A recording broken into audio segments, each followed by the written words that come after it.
Padre Braulio Maria, que é sacerdote da Congregação do Santíssimo Redentor e secretário provincial da congregação em Goiás. Além disso, ele também é o sacerdote responsável pela Capela São José, onde se conserva o rito romano tradicional e a vida católica dos tempos de ouro. Seja muito bem-vindo, Padre. Pode fazer uso da tribuna. Então, excelentíssima senhora Gabriela Rodarte, vereadora, os membros da composição dessa mesa e todos aqueles que especialmente estão aqui como irmãos sacerdotes, o reverendíssimo Padre Wellington, que está nos acompanhando de forma online, e também o Padre Antônio Alexandre, meu confrade redentorista. Saúdo também você que nos acompanha pela transmissão online, especialmente os funcionários da TV Pai Eterno, que aqui estão, e, enfim, todos os presentes, colaboradores, assessores e convidados que estão aqui hoje. Nessa audiência pública sobre a família, somos convidados a refletir sobre algumas perguntas que devemos nos fazer, perguntas muito essenciais. Que tipo de família queremos construir? Principalmente quando se trata de toda essa evolução, digamos assim, de como nasceu a família na sua gênese, até hoje em conceitos muito bem experimentados. Outra pergunta: como pais, temos autoridade para ensinar aos nossos filhos o caminho da virtude? O egoísmo e o materialismo ainda são maiores que a generosidade de gerar muitos filhos para o céu? Ideologias que deturpam os deveres próprios dos homens e das mulheres têm espaço em nossos lares? A cultura da morte e da luxúria tem conseguido contaminar os nossos filhos? Quem os protegerá?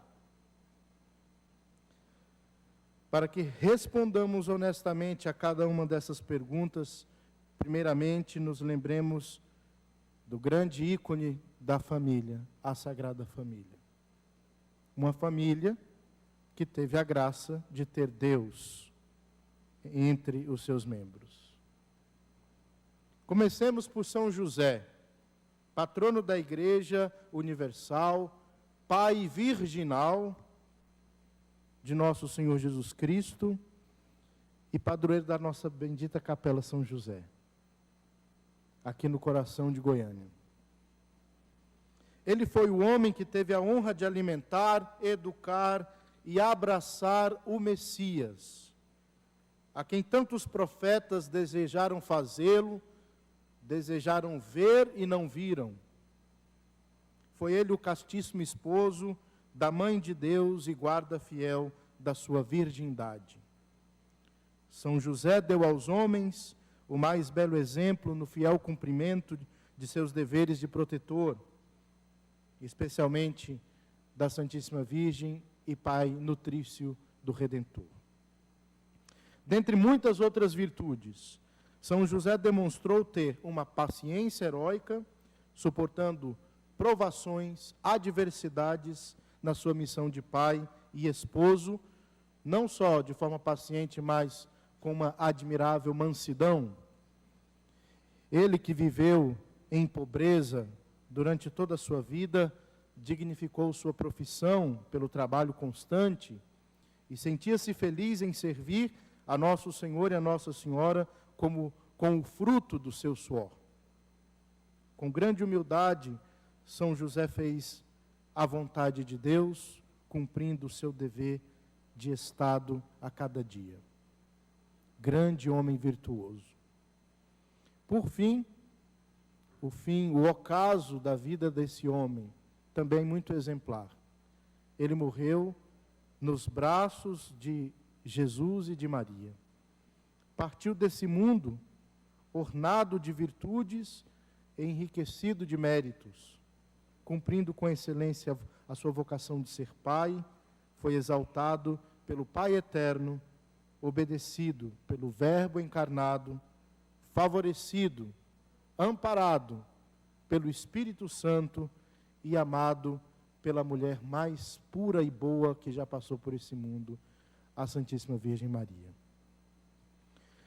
Olhemos para Nossa Senhora. Gerou o Verbo encarnado e o porto seguro do Salvador foi o seu ventre. Durante 9 meses ele ali se estabeleceu. Nossa Senhora pôde sentir o palpitar, os movimentos e o crescimento do Filho de Deus dentro dela, experimentando sua presença, sendo amada por ele desde a sua anunciação, quando o arcanjo Gabriel fez aquele belo anúncio. Nossa Senhora passou também por inúmeras renúncias, até a paixão e morte do filho inocente, que ela sabia, que ela tinha certeza de quem realmente ele era.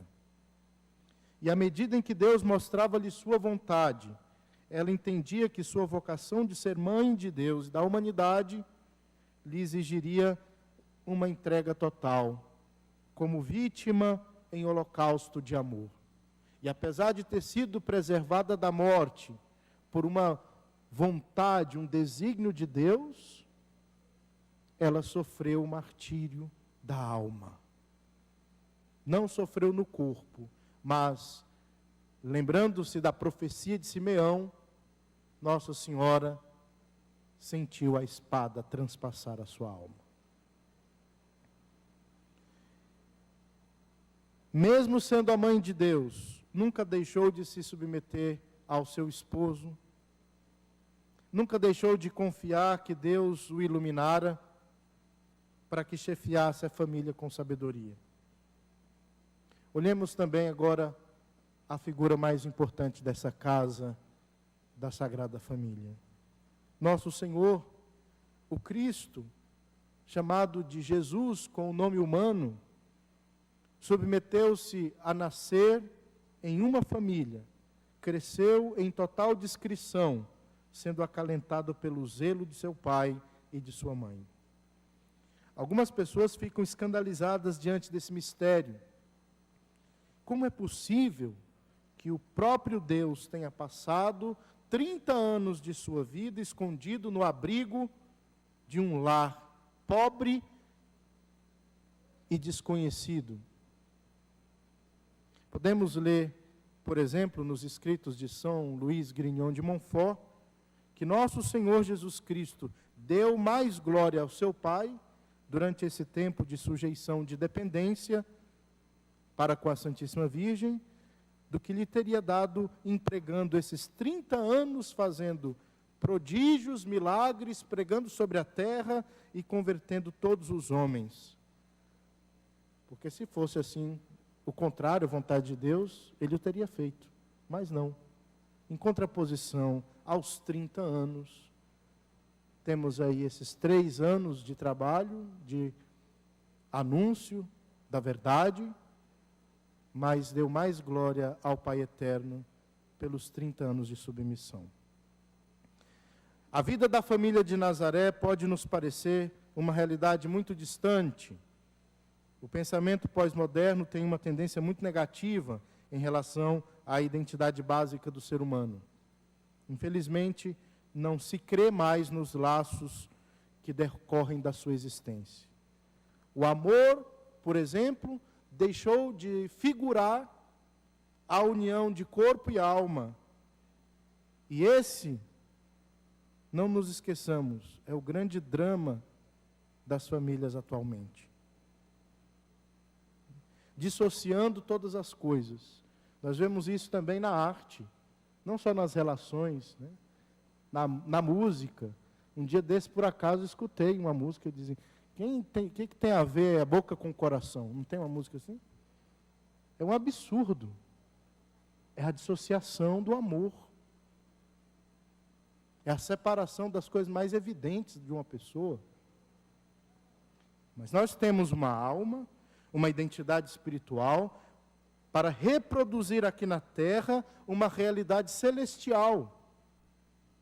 É assim que a família se torna o ambiente onde o homem aprende toda a virtude, tão citada aqui pelos nossos colaboradores no tocante à fala. Em famílias cristãs, não deve haver espaço para a covardia de um homem diante dos seus e muito menos diante de suas responsabilidades. É preciso ter o exemplo, dar o exemplo. Em nossas famílias não deve haver lugar para a perda da identidade feminina, até aquela subversão do que lhes é naturalmente devido, até aquela desfiguração. Em famílias cristãs, não há lugar para o egoísmo, aquele egoísmo de rejeitar os filhos, que Deus gostaria de enviar-lhes, principalmente quando essa rejeição, ela é artificial, não só psicológica, mas usa de medicamentos chamados anticoncepcionais, que muitas vezes acabam em abortos ocultos, assassinatos silenciosos. Não deve também haver espaço para convivência com os pecados de nossos filhos. Amar o pecador, mas nunca amar o pecado. Nunca dar a oportunidade para que nossos filhos pequem dentro de casa. Temos muito que aprender com a família de Nazaré, pela bondade divina. Podemos ser agraciados pela intercessão da Santíssima Virgem, de São José, junto ao seu Filho, nosso Senhor Jesus Cristo, para que sejamos capazes de formar famílias santas, famílias segundo o coração de Cristo. Veja bem, estamos aqui hoje falando de família como santuário da vida. Essa belíssima imagem do santuário, ela é muito inspiradora e necessária. Existem, por exemplo, santuários ecológicos,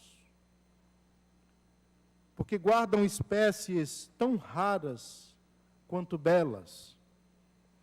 E nesse sentido, é que queremos preservar algo tão valioso. Quem poderia imaginar que Deus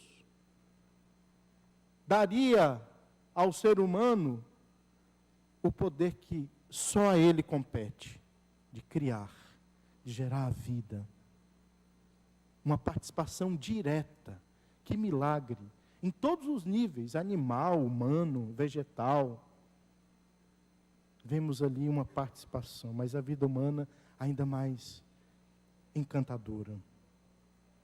E estamos aqui para combater qualquer estrutura social de manipulação irresponsável da vida, que visa destruí-la.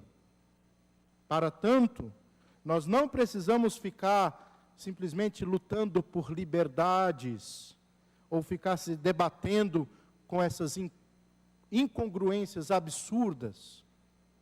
Precisamos ser cristãos. E eu cito também aqui uma postagem recente em uma rede social que me chamou muita atenção sobre a reflexão que Sêneca fez observando a morte dos mártires. Muito profundo. Eu não vou citar aqui todo o texto, apesar que ele é pequeno, mas a minha impressão, Sêneca, aquele filósofo romano, observando ali aquela realidade da morte, bem nas primeiras décadas do cristianismo, ficava encabulado de perceber como os cristãos morriam sem se debater com as feras. Enquanto elas estavam ali comendo suas vísceras, eles simplesmente estavam, não lutando por liberdades, estavam sendo cristãos, morrendo pela verdade. E nós precisamos nos perguntar hoje, nessa audiência pública, se nós estamos dispostos a morrer pela verdade. porque a corda vai apertar.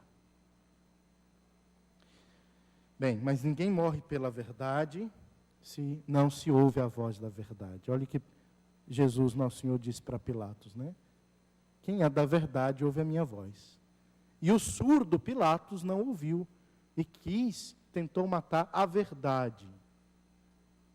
Por isso, meus irmãos, meus consórcio no sentido de vivermos aí como cidadãos em uma sociedade, nós precisamos rezar, precisamos aprender a força da alma, nós precisamos imitar a família sagrada, ter Cristo, não somente dentro de casa, mas no centro de nossas almas, lá naquele âmago mais profundo do nosso coração, do nosso ser.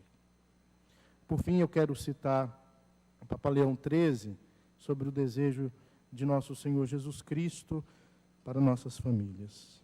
Os pais de família têm em São José um modelo admirável de vigilância e solicitude paterna.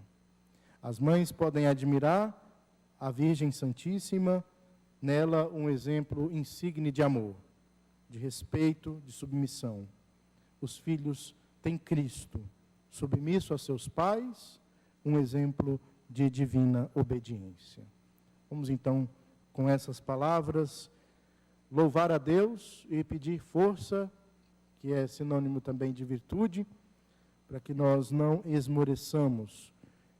Agradeço imensamente a riqueza da oportunidade dessa tarde, tantas visões enriquecedoras e complementares ao que nós estamos falando, e obrigado também por me fazer sentir-me